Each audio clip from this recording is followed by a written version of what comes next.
we think we can plant 10 new churches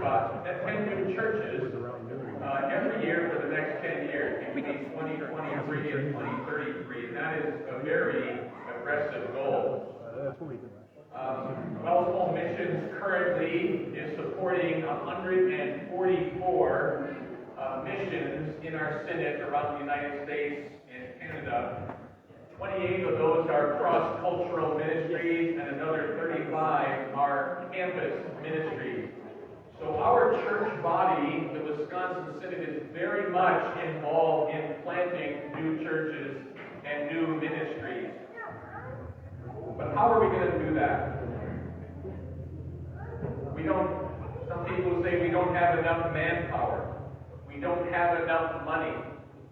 It's not a realistic goal to plant 100 new missions in the next 10 years. Does anybody know what we average right now for starting new missions per year? Any guesses? I'll give you a hint. It's less than 10. Someone said 2. Anyone else? We're pretty close to that. We're about 5.5 new missions every year, on average. Now, I hate to be the half congregation, right? You don't want that. But let's just round it up and say 6 new missions per year. So what we did, rather than just launch into it, we started with what's called a task force. And that's these gentlemen right here. The task force carefully thought all of this through and tried to figure out the struggle with manpower and money and resources. And one of the biggest challenges in our synod was trying to find enough workers to do that. Just want to keep looking back just to make sure we're on the right slide. That's one of the biggest questions that people ask, is we just don't have enough pastors to plant more churches. There's already 140 plus vacancies in our synod. But the thing we need to remember is that the classes at Martin Luther College, which is our pre-seminary training, and then also at Wisconsin Lutheran Seminary, are some of the largest classes that we've had in quite a while. Also, we are stepping up the recruitment for young people to be involved in ministry.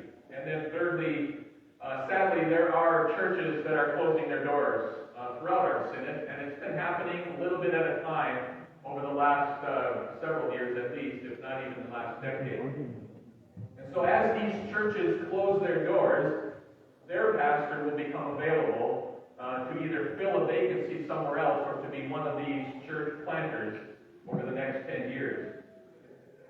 As we mentioned, the rate right now that we are opening missions is about 5 or 6 per year.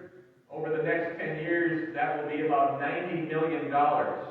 Anybody have a guess how much it costs to plant a church per year? Or you can guess how much it costs over 10 years to plant a church. Roughly about $120,000 per year, which would be about $1.2 million over 10 years. And so to add another 4 new missions every year from the current 6 we're opening, that's an additional $40 million that we have to figure out where that's going to come from. And so the task force came up with some recommendations, continued training for all of our district mission boards. We are expanding some of our mission boards so that we can find new places to open up churches. Each district mission board has a pipeline. A pipeline is sort of your top 10 list of the places that you would like to plant a church, God willing. And even in our Pacific Northwest district, we have a pipeline, an order of priority of places we would like to plant a church. We don't know if they're going to succeed, of course, that's up to the Lord. But our top 10 list. And anybody, again, I'm just going to ask you if you happen to know where our next plan for opening a new mission is. In other words, in 2024, in our district here. Give you a hint, it's in Oregon. It's in Bend, Oregon. We used to have a Wells Church in Bend, and then it closed, and now we are submitting a request to reopen that as a brand new start. And then other places we're looking looking at, beyond that, we're looking at Bellingham, Washington. We're looking at Post Falls, Idaho, another mission in the Treasure Valley, which is the Boise area, which is just booming. And then also in Medford, Oregon is on our top 10 list. And where is another one? I'm trying to remember. Oh, Bonnie Lake in Washington. So that's kind of some of the top 10 lists. All right, going on. We work right now for planting churches. We work through our district mission boards. A district mission board is a group of pastors and laymen, 3 pastors, 3 laymen, that plan where we are going to plant these churches and do the legwork to get them started. We call them sort of our boots on the ground. They give it the foundation that's needed to start a church. We provide a 2-year coaching program for missionaries that come and want to plant a church. And we also work with the Coeur group. The Coeur group are the people who are interested in being a part of that church in that area. So, for example, in Bend, Oregon, there are really no native WELS members in the Coeur group there. But there's about 8 to 10 people who want to be a part of planting a conservative Lutheran church in Bend. So they are becoming part of our Coeur group. And we're working with them right now with Bible study, membership classes. Now you might say, how do you start a WELS church without any members? Well, that's how our Vine church got started in Coeur. It's the same thing. I'll talk about that in a minute. Also, we have with our district mission board 6 mission counselors. The mission counselors work very closely with the Coeur group and with the missionary to make sure they are ready to plant a church. A lot of effort goes into that. Now, when it comes to planting a church, no community is the same, no Coeur group is the same, no soul is the same, and so no mission church starts the same way. If I asked you, how would you go about starting a church from scratch, you would probably come up with a creative and different way than someone else would. Not every church is started the same way. So what I'm going to do with this afternoon is share with you the basic 8 steps that we use when it comes to starting a church. And I hope you find this interesting because you'll learn all of what goes into planting a new mission church. And these are going to be 100 of them, hopefully, over the next 10 years. So the first step is pre-approval. Pre-approval is where we do the legwork to prepare for submitting a request to the Board for Home Missions and hopefully get their approval. Now, what goes into pre-approval stage is things like surveying the area. In other words, what people out here even want another church that's a conservative Lutheran church. We do demographic studies. Which part of the city is growing versus another part of the city. We do interviews with people on the street. My wife and I did that in Coeur d'Alene. We do interviews with local government leaders to see if they even want a church in their area. Of course, many of them say no, but others of them realize that a church is beneficial to their community.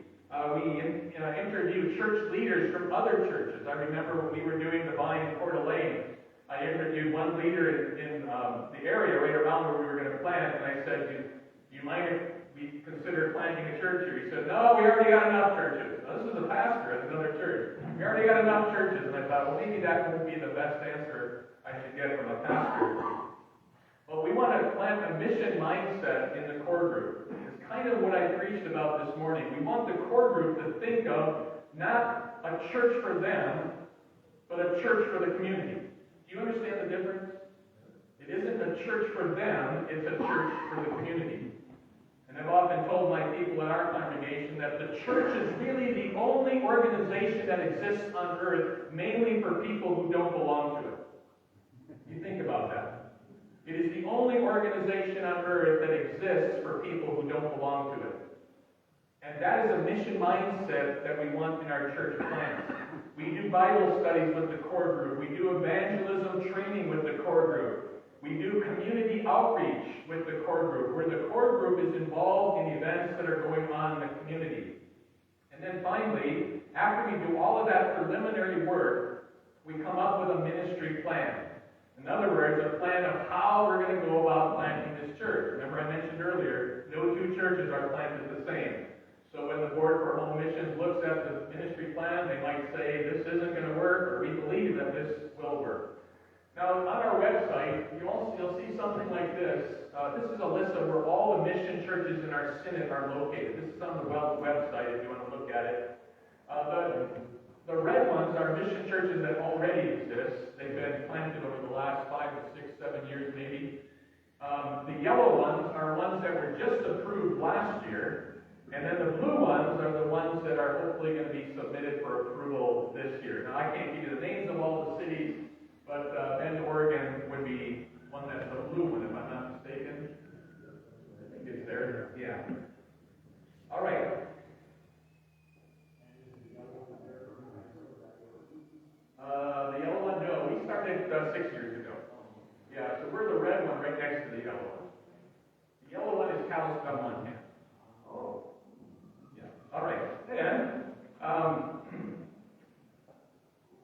next step number 2 is the first year of a home mission, where the home mission is approved by the Board for World Missions. After we develop that ministry plan that I mentioned earlier and the strategies that we're going to carry out, we define who our core group is. In other words, we let the Board for Home Missions know who the people are that are going to start this mission. If we say we have 10 people to start the mission with, but none of them really have a concern for missions, they might say, no, we're not going to start a church with people that are not really enthusiastic.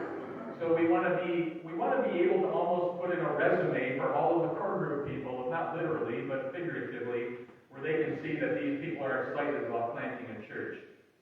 Then we do also a 12-year projection. In other words, the goal is to become self-supporting after 12 years. That is a difficult goal to achieve for most mission churches, but others find it somewhat easy. It doesn't depend on us. It depends on the Lord. And the Lord builds His church when He wants, where He wants, and at the pace He wants to do that. So the Board for World or Home Missions approves this mission start. Once the mission is approved and they give the thumbs up, they receive subsidy, which is dollars that they receive from your mission offerings. I'm assuming your congregations have mission offerings that you give. Sometimes they're called congregational mission offerings, or CMO. Those mission offerings are what help to start new mission churches like this. So once it's approved, they will receive dollars of mission offerings. They will receive, hopefully, a pastor, or better, I should say it this way, they will call a pastor, and he may not necessarily come right away. 2 years ago, we started Idaho Falls, and it was approved, but we didn't get a pastor until about 16 months later. So a pastor doesn't always come right away just because of the shortage of pastors or his desire to stay with his current congregation. But then once a pastor comes, then they pick their name. And this tends to be one of the funnest things to do in a congregation, is to pick your name. When we started Divine, we asked our people, what name do you want to go with? And talk about a blank check. You should have seen some of the suggested names. I won't share them with you, but very creative names for a church.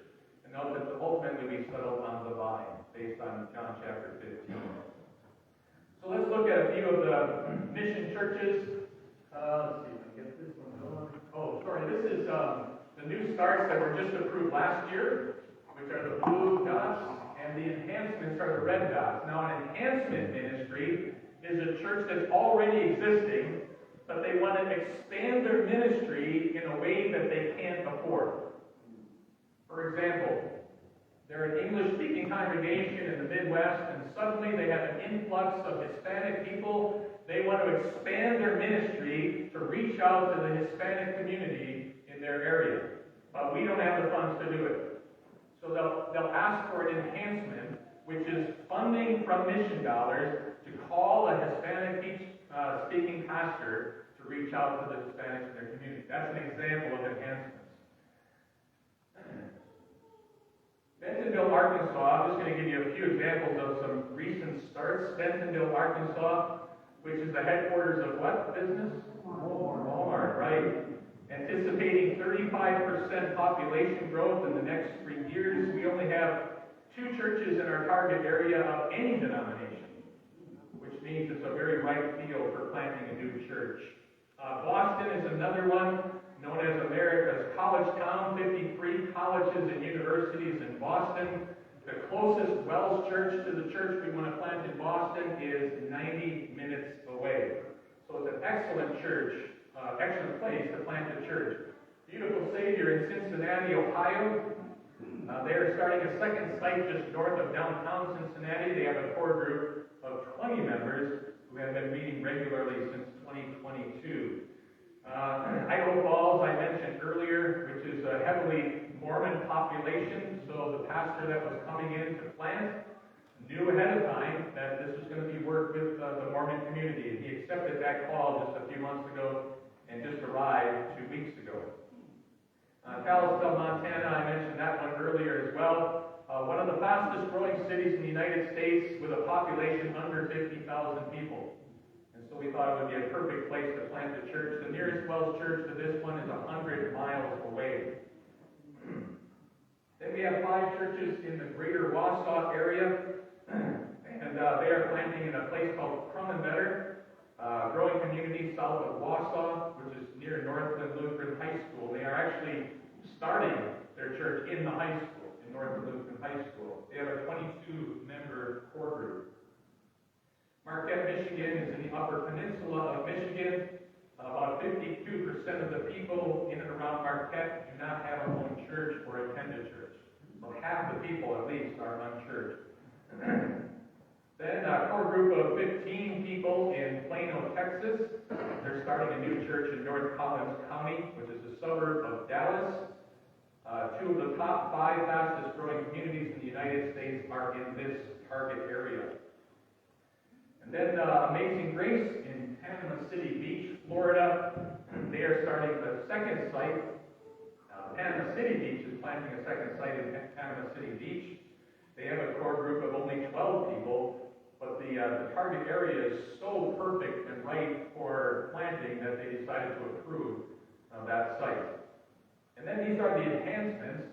Again, enhancements are congregations that already exist, but are simply expanding their ministry in some way.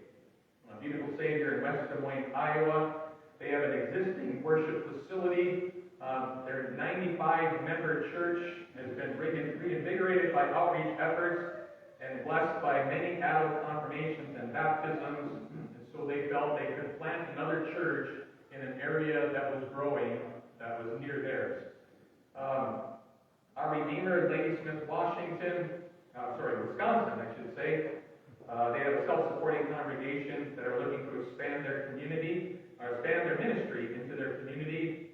Good Shepherd in Midland, Texas, very similar. They've been in existence since 1976. But recently, they called their first full-time pastor to help reach out to 150,000 people in West Texas, which is outside of their area. Fairview in Milwaukee is partnering with an organization called the City for God, which is a Welsh Parasynodical group, to assist their outreach efforts. City of God has 2 chaplains who are at Hope Schools in Milwaukee, and they are financially supporting these chaplains, which again is expanding their ministry to reach a different population.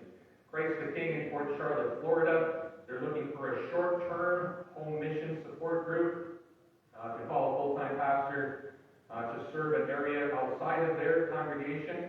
And then Divine Savior in Siena, Texas. If you know anything about that area, it's just booming incredibly.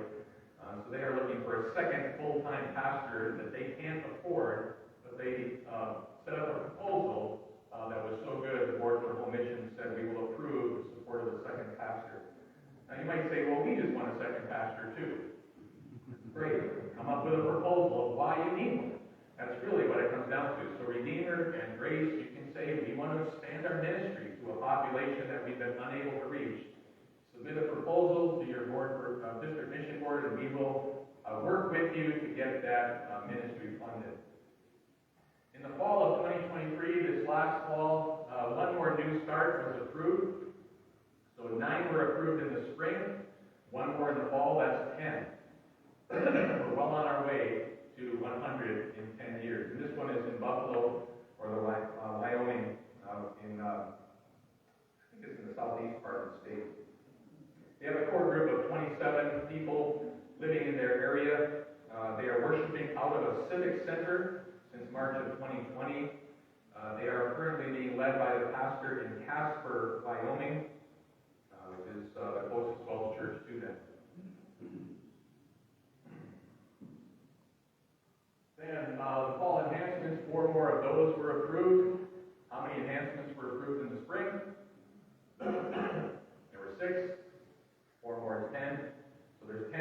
starts and 10 enhancements.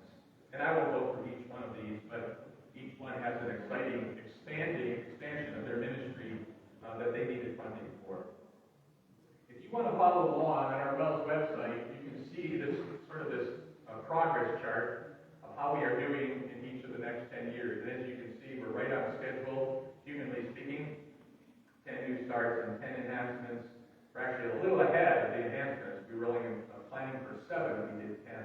So we're right on schedule. The Lord is blessing it. So the second step was the approval of the new start. The third step is where worship begins. This is in years 2 and 3. Now you may ask, you mean you got to be kidding? They don't worship for 2 years? When we do a church plant, we don't worship at the start because we want the congregation or the core group to be focused on outreach, led by their pastor. And if the pastor is spending all of his time preparing sermons and Bible classes for his core group, they won't have any time to be out there reaching people in their community. So they spend the first year to a year and a half, sometimes 2 years, before they ever start worship services. And even in Coeur d'Alene, when we started, those are some of the most productive months that we ever had. We spent all of our time doing outreach in the community, and God blessed it to the point where we could start worship services with a larger group of people rather than just a smaller group. So worship doesn't begin right away. Many of these church plants will start in rented space, sometimes basements of funeral homes. I heard that's pretty relevant here. Isn't that how Redeemer started? I heard someone mention that. I think Redeemer started this congregation in the basement of a funeral home. I think that may have been what Pastor Cherney mentioned to me. Some of them start in gymnasiums of schools. Some of them start in pastors' living room. That's how our mission got started. The beginning of our mission was in our living room. So we made sure that we had enough chairs and everything set up so we could have worship. We spent time with the mission church getting all of the equipment they're going to need. They have to buy chairs, they have to buy sound system, they have to get an altar, a pulpit, all of the equipment they're going to need once they start. They do some preview services. Preview services are where they sort of test drive the car. So they'll have a worship service that's not a real worship service in the sense that not everything flows smoothly. But they want to test it to see if it rings true with people in their community. So we did that in Coeur d'Alene as well. We had some test services, preview. We invited people to come and we asked for their feedback on the service, in some cases, while the service was happening. But the actual launching of worship started months later. All right, then here's an example of some of the churches that are at that point where they're starting worship services. The mission, in Conroe, Texas, started public worship service with 69 people in attendance. They are currently worshiping in a funeral home, which they are being allowed to be used rent-free. They own 21 acres of land and are currently developing a master plan to build a 200-seat church for their worship. Amazing Grace in Dickinson, North Dakota. They're holding their first worship service on October 15th of this year and dedicating their worship facility the following weekend. Their new building is in a high-traffic area at the northern end of the city.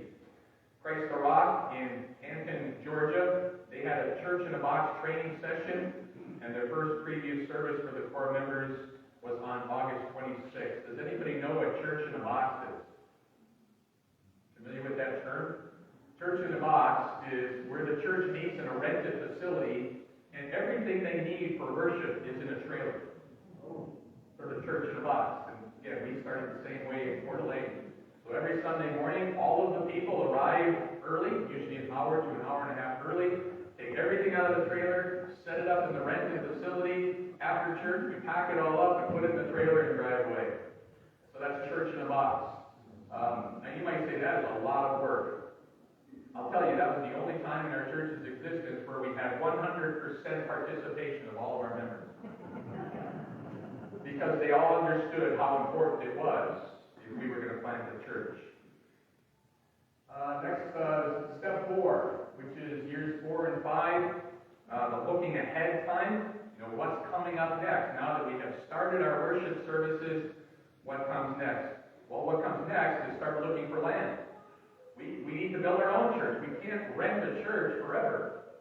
Rent a facility forever. So we need to start looking for land. And if you know anything about land in the United States these days, especially in growing areas, it's very difficult to find, much less affordable. So even if you find something, it's not always affordable. And so finding land is a very difficult thing to do. It took us about 2 years before we finally found property, and we rented a facility for 2 years before that happened. Our church in Arvada, Colorado, Living Stone is the name. They launched their public worship in 2019 in a rented wedding venue. The first few months of worship were exciting. Not only did they have good attendance, but new visitors were coming in every week. Hope in the Heights in Houston, Texas, recently closed on a building for sale that was built in 1927. It was remodeled in the late 1950s, and it is situated on its own block within the neighborhood of their target area. That is the key with planting a church. You want to have a target area. You don't say, we're just going to plant a church in Yakima. But rather, you're going to say, we're going to plant a church in eastern Yakima or western Yakima or wherever the people are moving into. So that's important. A target area, usually a 3-mile radius. Then, step 5 is years 6 and 7, which is putting down roots. In other words, this is where they find a building or they purchase land and they want to start constructing their building. This is really exciting times for a church. If you've never been a part of that, I hope that you do someday. Because planting or building your own church or finding your own building for the first time is one of the most exciting things that happens to a mission church. For this purpose, Wells Church Extension Fund, I think I have a slide for them. Yeah, Wells Church Extension Fund is a huge asset. I don't know if you've heard of that. The Wells Church Extension Fund provides loans to mission congregations, church plants at a very affordable rate. And they also provide grants, which outright free money on a 4-to-1 grant, which means for every $10 that the mission puts into their building or property, CEF will give them $40. And they'll do a 2-to-1 matching grant on the building itself. So they might buy land at first and then not build on it for a year or 2. So they provide 2 separate grants, which really helps a mission church get started. Again, examples of that in 2022, Bethlehem and Richland Center, Wisconsin, dedicated its ministry facility, which houses intergenerational ministry work at the Early Childhood Center. And they got their funds from the Church Extension Fund. Grace in Minot, North Dakota, they dedicated their facility in 2022. Yep, 2022. They purchased an old Baptist church, and they remodeled it to fit their needs. Obviously, they had to get rid of the baptistry at the front, which many of our Wells churches have purchased, Baptist churches that have baptism by immersion somewhere at the front. They don't turn that into a hot tub. They usually remove it or they cover it. Our church in Toronto had their baptistry right at the front. They just covered it, and now it's not usable. Then, I think the next one is Peace. Is that right? Yeah, Peace in Trinity, Florida. They dedicated their new church this past November. They also hosted a fall festival and open house for their community, which is really a great suggestion. When you open your new church, you want to invite the whole community to come. And that was smart of them to do that. They provided free food, free fun for the entire family. Then, step number 6. This is years 8 to 10. This is when the church starts to mature. The church, the vine that I'm at, we're in year 6. So we're getting to that point where we are now starting to mature and looking for local support rather than dollars from the synod. In other words, the synod might provide money subsidy to our church at the beginning, but gradually our own offerings from our members will take over, and the ministry dollars from our synod will become less and less. So we started with about $120,000 when we first started, and now we're receiving subsidy of around $50,000 per year. So we've already reduced our subsidy quite a bit in just the first 6 years. Examples of these churches that are at this stage: Shepherd of the Hills in Las Vegas, Nevada.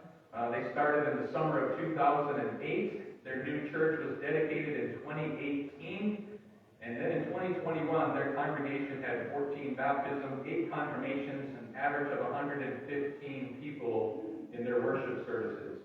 In the past 3 years, 162 new members have joined the church and 60 baptisms. Campus ministry is another way to enhance ministry. I don't know if you've heard of campus ministry, but it is a ministry that reaches out to college students using the local Welsh church in that area. So how far are we here from University of Central Washington? I don't know yet. 40 minutes. 40 minutes? So it could potentially have a campus ministry at that university funded by our Wisconsin Synod for your congregation here to do ministry there with college students. So something to keep in mind with campus ministry as well. A little story just to share with you about the benefits of campus ministry. On a Sunday this past August, Colleen and Megan walked into church for the first time. They were freshmen, roommates, and members of the softball team in Atlanta. While Megan is a Wells member from Houston, Colleen had never attended a church service in her life. They continued to attend worship regularly and quickly became faithful members at their campus ministry, studying the Bible and learning about Jesus.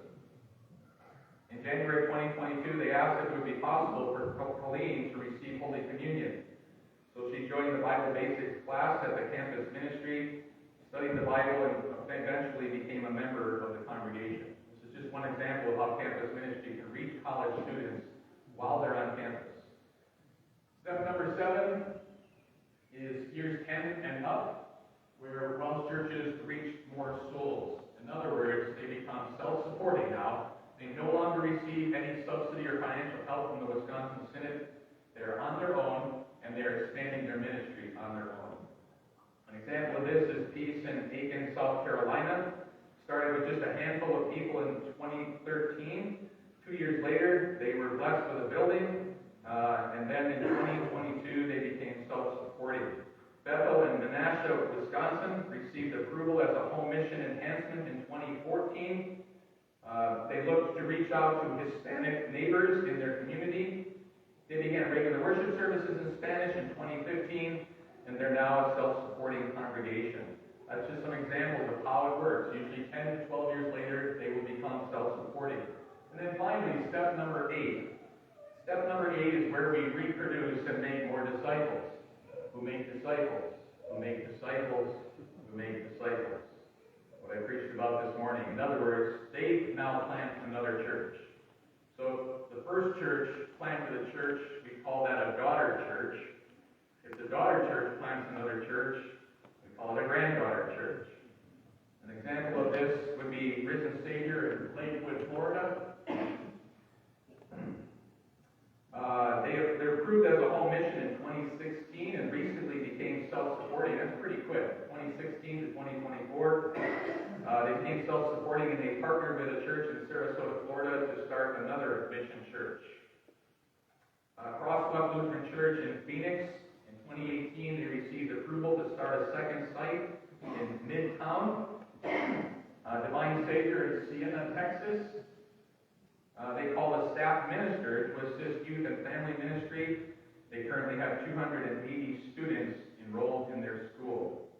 So a second full-time worker was called to help them connect with the school families in their community. 120 members of Shepherd of the Mountains were an outreach-minded church.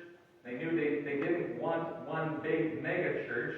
They wanted to surround the Reno area with 4 or 5 other churches. So they started the Springs Lutheran Church in Sparks, Nevada, which started in 2008. And then fast forward 10 years after that, the Springs, which was the daughter church, they became self-supporting, and they planted another church. I don't know if it has, Light of the Valley in Reno. So now we have a granddaughter church. And I'm sure that Light of the Valley in Reno, perhaps 10 or 12 years from now, could possibly plant a grandchild church. So what can you do? Big question. How can you help with all of these planting of new churches? One of them is to pray. And pray that the Lord would provide enough workers for us to have pastors officers to send into these new areas to plant churches. Pray for our home mission leaders. Pray for our district mission boards. Pray for the missionaries that come into these new church plants. They need your prayers. And then secondly, get involved. You can get involved by being sort of your boots on the ground, eyes in the field, of looking where can we plant new churches in this area of Central Washington. It may not be right around Redeemer or right around Grace. It might be 30 minutes from here or 15 minutes from here where you see a population growing and you say, hey, this would be a perfect area and I will be a part of it because I live there, that kind of thing. And so you can get involved by keeping your eyes open for where we can plant churches in Central Washington. And then the third way is to give generously. You can support these missions with your congregational mission offerings. You can support these missions with direct gifts to our Wisconsin Synod. Just designate them for 100 missions in 10 years. Those are all ways you can get involved. Another way to get involved is with Mission Journeys. Mission Journeys is an organization that provides short-term mission trips where you can be a part of the startup of a church. In other words, you can say for the next 12 months or the next 2 years, I want to move to Bend, rent a place and live there for 2 years and then come back to Yakima. But I want to be a part of the first 2 years of that mission church. We had 3 families that did that in Idaho Falls. They moved to Idaho Falls for 2 years just to be a part of the startup of that church. And after 2 years, they're going to go back to their main campus. In our church in Coeur, we had 25 people that said they wanted to be a part of our church. And then after 2 years, they went back to their home church. So if you want some excitement in your Christian life, be a part of a church plant, even if it's for just 1 year. And you say, we're just going to go down there for the year. Even if you want to go for a short amount of time, like a week, we will put you to work for a week being involved in planting that church in the community. Just let me know or let someone else know in our district mission board, and we will get you a part of any of the church plants in our district, or for that matter, anywhere in our synod. Also, connecting with WELS Missions. There are several ways that you can connect with WELS Missions. One of the ways is doing what you did today is invite a speaker to come in and talk about what we are doing with WELS Missions today. Another way is to follow WELS Missions on Facebook. You can receive email notifications and updates. The email address is up there. You can sign up for the emails, and also Faces of Faith magazine. A great way to see where we're opening up new missions and how you can be a part of that mission, either through prayer, financial support, or yourself just going and being in that community for a certain period of time. Taste of Missions. This happens every June at our Wisconsin Lutheran Seminary, where we give people an opportunity to experience what it's like to be a part of a mission. Either it could be multicultural, where you get the taste of foods in a certain culture, or talking with some of the missionaries that are in church plants around the United States. But this one is in June. I think the cost is pretty much the same every year. It's, I think, $15 per person. It is also live streamed if you want to just watch it on your computer at home. And then, this Bible verse from Ephesians is really the Bible verse that is the foundation for what we're trying to do with 100 missions in 10 years. That God can do immeasurably more than we ask or imagine. You know, it is a lofty goal. We have never planted 100 churches in a 10-year time frame. But God can do immeasurably more than we ask or imagine. And we're going to see if He's going to do that. Now, if He doesn't do that, He might do it in 11 years or 12 years. It's not about how many years it takes to do it. It's about every new church that we plant is reaching people for Jesus. The WellsNet /110 is the website where you can keep updated on what we're doing in Mission Starts. And if you have any questions, this is the time to do it before I get into what we do in Coeur. Any questions on what I've presented so far? Yes, sure. I was curious. I saw that there were 40 churches closing a year. Does that include congregations where they're consolidating? Or is it just places where we had a church and now there's nothing there? I don't think it's 40 a year. I think it's $40 million that was needed. I think that's what I meant. It was it's the ones that closed.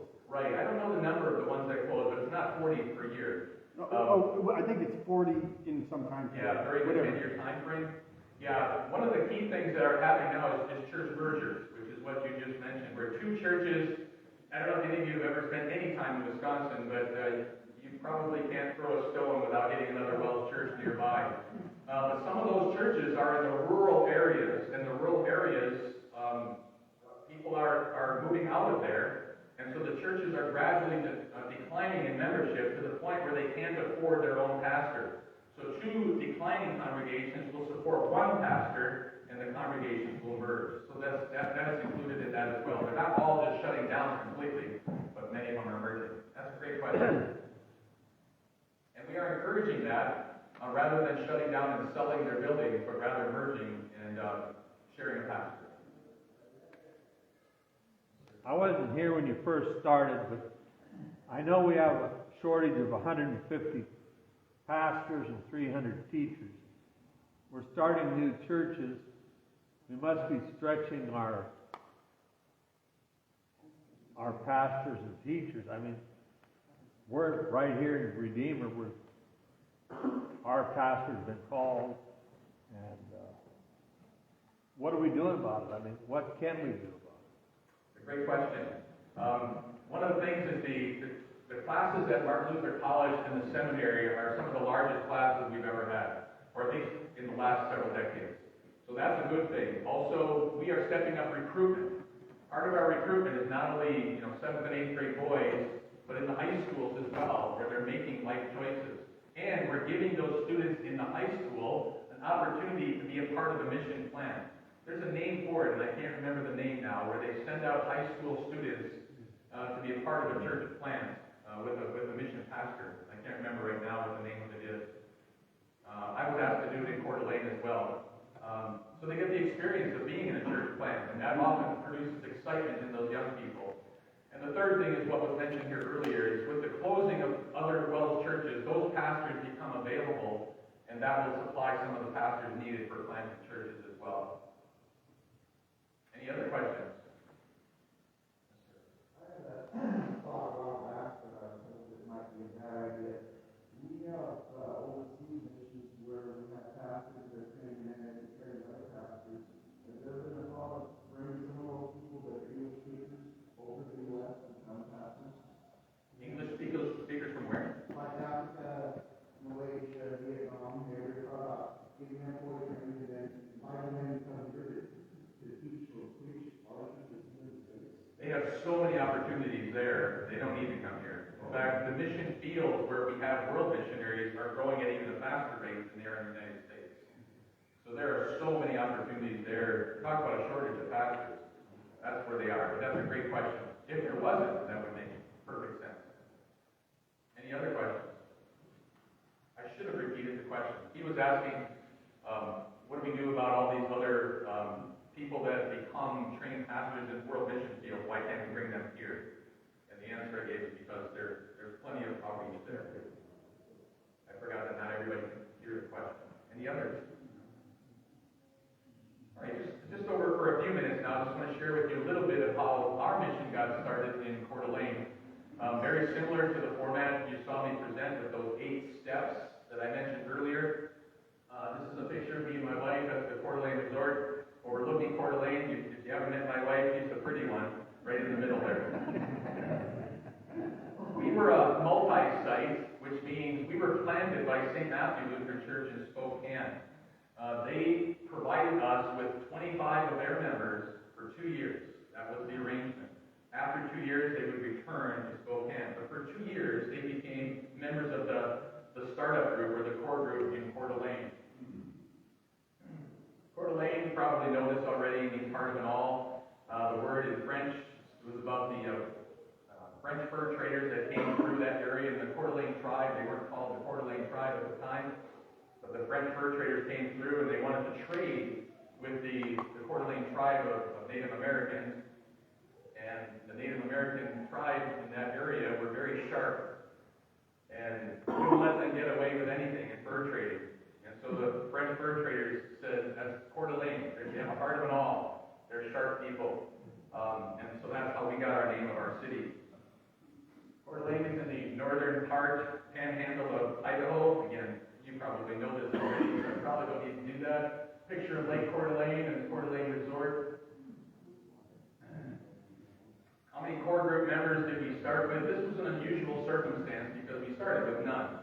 And Wells usually doesn't doesn't start any church plans if you don't already have some people living there that want to be a part of the group. It was an unusual circumstance, and I won't go through all of the reasons why, but they just felt it was such a right area for planting a church that we started with none. But I think the other reason why it was approved is because we had 25 people that were a part of the launch team, which were those 25 people from the sister church, which is about 55 minutes away, and they provided us with 25 people for 2 years to get the church started. What kind of a mission church are we? These are 6 basic principles we tell people when they ask what kind of a church is the Vine. We're all about Jesus. We want people to know that up front. We build relationships with everyone we can possibly find. We're out there just talking to people and building relationships with people. We provide people, or not provide, we tell people the benefits of being a small church. If I had $1 for every time someone says, well, I'd rather go to a larger church with so many more programs for my kids, I'd be a rich man. People want all of the bells and whistles and so on, but we tell them, there's tremendous benefit that comes from being in a small church. You get a pastor that gets to be there with you anytime you need them. In a larger church, you can't always be there. They'll send someone else to help you. But in a small church, you get a closer relationship with your pastor and the other members. The straight scoop about Jesus, we're not going to beat around the bush. We're just going to talk Jesus every Sunday and every Bible class. We are community focused. We started 6.5 years ago. And every month, for the last 6.5 years, we have done some kind of event in the community. So a minimum of 12 times a year. This coming month in March, we're doing 2 of them. So sometimes it's more than 12 a year. But every single month, we have done some kind of community event that gets us connected with the people in our community or serving the community in some way. For example, next month, we are serving dinner at the Union Gospel Mission for Women. These are women who have been abused and battered, and we're going to go serve them dinner. Being involved in the community. And we're going to give away free batteries on the day before daylight savings time starts on March 9th. We hand out free batteries to everyone in the parking lot at Walmart. We're not going to be fishermen standing in the middle of the parking lot, but we're going to hand out free batteries and tell people, hey, remember to change your battery on your smoke detector. Remember, that's the time you're supposed to change the batteries on your smoke detector. So it's just a way for us to get connected with them and talk with them and say, hey, while we're here, can I share with you a little bit about our church? And so we talk with people. It's just another way to stay connected with your community. How are we growing as a mission church? Every month we do canvassing, where we go out into the community and canvass, growing relationships one-on-one. We don't focus on large groups of people. We focus on one-on-one relationships with people. Missional living, this is sort of one of our DNA about our church. Missional living is everything we do in our life during the day is a potential mission trip. Which means I don't do anything during the course of a day without thinking that this could be a mission opportunity for me. So something as simple as I'm just going to go grocery shopping. Well, how can that be a mission trip? I can talk to the clerk who checks me out. I can talk to a person who's looking at the same item on the shelf that I'm looking at. And just say, how long have you lived in this city? What do you like about this city? What do you think about the churches in this city? If you were to ever go to a church, what kind of church would you go to? Just conversation. That's missional living. When you go to get gas, you pull up to the pump, but you don't pull up to any pump. You pull up to the pump where there's another person on the other side of the pump that you can talk to while you're pumping gas. It's building relationships like that. That's missional living. When you get a haircut, you don't go in just to get the haircut. You go in to be able to talk to the person who's giving you the haircut so you can potentially have an opportunity to ask them questions about their relationship with God. So everything you do every day becomes a potential mission trip. That's missional living. Community service projects, I already talked about that, being involved in the community and being creative and reaching people for Jesus. One of our mantras in our church is, we will do anything except sin in order to reach people for Jesus. So we're open to anything. Give us an idea and we'll try it, as long as we're not sinning. Then, I don't know if you're going to get this, it might be on PowerPoint. This is a Welsh connection that was done about our church a few years ago. Some of you might recognize it. Just a couple minutes.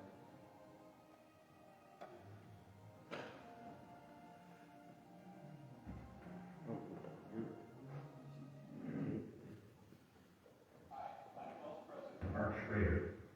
Community, place to call home. It's what everyone desires, and it's what our congregations provide. For someone who's never set foot in a Welsh church, no idea about the kind of community that God provides through His people. We live in a time when people are less likely to come to us, so we need to go to them.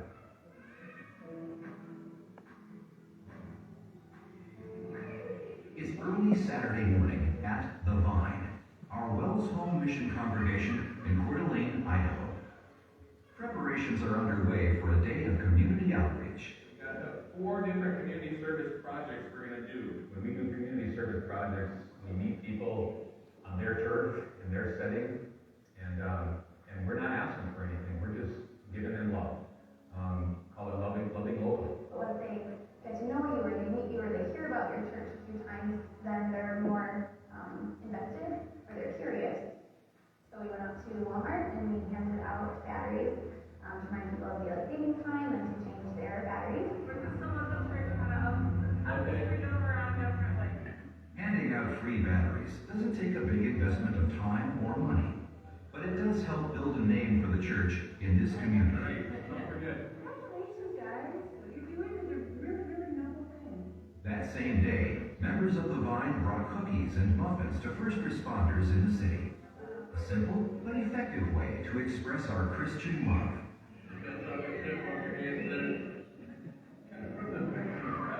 Another group visited an assisted living center to sing a few songs and share some stories.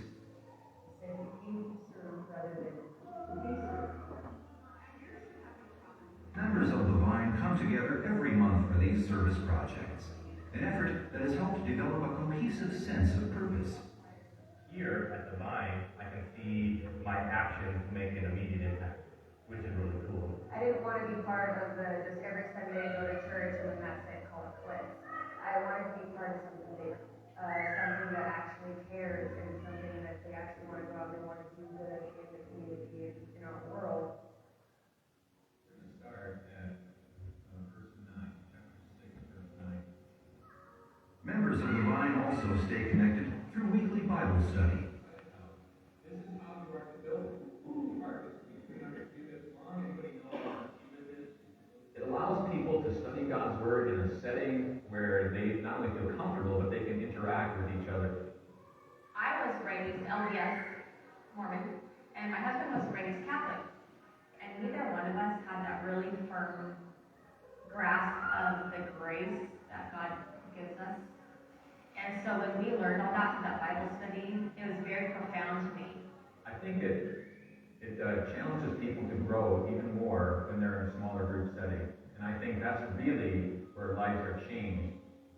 In a world that has become increasingly cold and impersonal, there is a hunger for deeper, authentic relationships. Members of The Vine recognize how important that is. I didn't know anybody, and they're giving me hugs every single time you show up, and it's just so well known. It's not just a church, it's our home, it's our second home. I mean, we're comfortable here, we're happy here. It's family. Everybody loves everybody. We all care about each other, and it was obvious immediately. It's true that the purple shirts and big banners have built name recognition in the city, but the real difference maker has been the Christian love and the gospel message that flows out of these walls into the community. A caring group with a sense of purpose and with something special to share will attract interest in any city. The Vine is a mission congregation focused on telling more people about Jesus Christ. This mission is supported by you through your congregation mission offerings. That's important because in many other church bodies, a mission pastor would have to spend much of his time on fundraising. Pastor Schultz doesn't have that burden, so he can focus full-time on ministry. And that's an enormous blessing that you help to provide. To learn more about Wells Home Missions, visit wells.net. All right. That's just a little idea of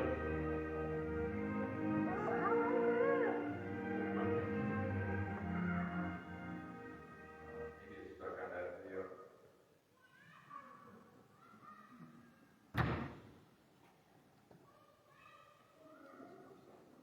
All right, that's just a picture of our worship facility now. Used to be an old Baptist church, actually non-denominational church. I shouldn't say Baptist, it's non-denominational. But that's where our building is right now. It took us 2 years before we found that facility. I'm going to go through these rather quickly just because of time. So if you don't mind, you can ask me about them later if you'd like. It's an example of our worship service. We use a live band for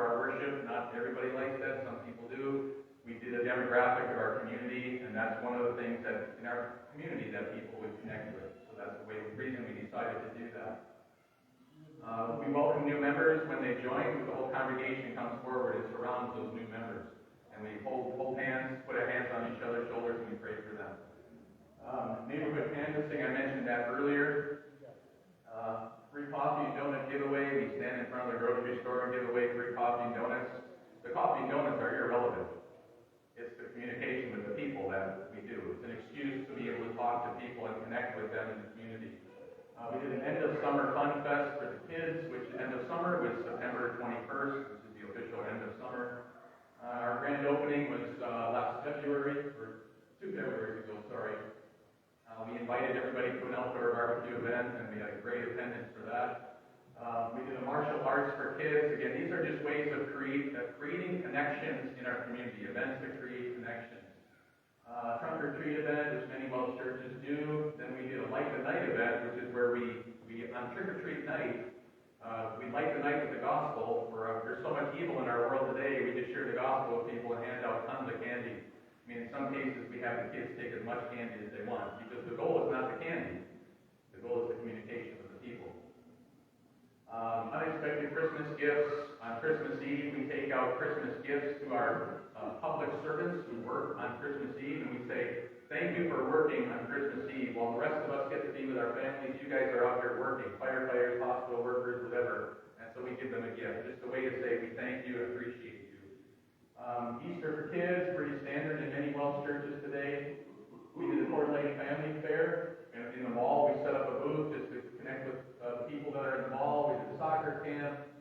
Grandparents Sunday, where we invite the grandparents, or encourage the grandparents to invite their grandchildren, or if the grandchildren are there, we tell them to bring your grandparents with you, and we have a special service just for them. Serving dinner at the women's shelter, I mentioned that earlier. We're doing that in a couple weeks. 4th of July parade, we are involved in almost every parade in our community because the Christmas parade, this is 4th of July, but we also do a Christmas parade where there's 40,000 people that come downtown Coeur d'Alene. The city's only 50,000, so people are coming from somewhere, but the exposure to 40,000 people is tremendous for our church, and sometimes people will come to our church and say, I saw you in the parade. Perfect. It's a great opportunity to get connected. We did a VBS just for special needs children. Saturday Bible Plan. We just do a one Saturday event, very similar to a VBS, but we call it a Bible camp. Christmas parade, I mentioned to that earlier. We set up a float and we just go in the parade and shake hands with people along the parade route. Cleaning up the beach and local parks, just another kind of a community service project where we don't look for any recognition. There's no cameras out there. We just want to clean up and be a service to our community. Other community service projects, you'll see on the left, we were singing to the residents at an assisted living center. On the right, we brought treats to the firefighters. On the left, we worked at a food bank and helped them clean up their food bank. On the right, we were giving away free batteries. These are God's blessings that He has given us over the last 12 months. Our Sunday worship attendance is approximately 55 right now. We canvassed 1,200 homes. Our prospect list is 711 people that have expressed some kind of connection to our church. Community service projects every month and outreach events every month. If you are interested in receiving our updates, once a month we send out updates, what's going on at the Vine. You can look at our website and connect there, or just send me an email, and each month I'll give you a little update of what's happening in our church. It may trigger some ideas that you can do in your church, if nothing else. And lastly, keep us in your prayers, and thank you for supporting us with your offerings. Your congregational mission offerings are what supports our church, at least for a few more years until we become self-supported. And that's it. So any questions on what we're doing in Coeur d'Alene? I did go through that pretty quickly, so I apologize for that, but I want to honor your time. All right. Well, thank you for letting me present to you today God's blessings to Redeemer and to Grace. And I pray that God gives you many opportunities to expand the kingdom right here in Central Washington, however that may look. God bless you.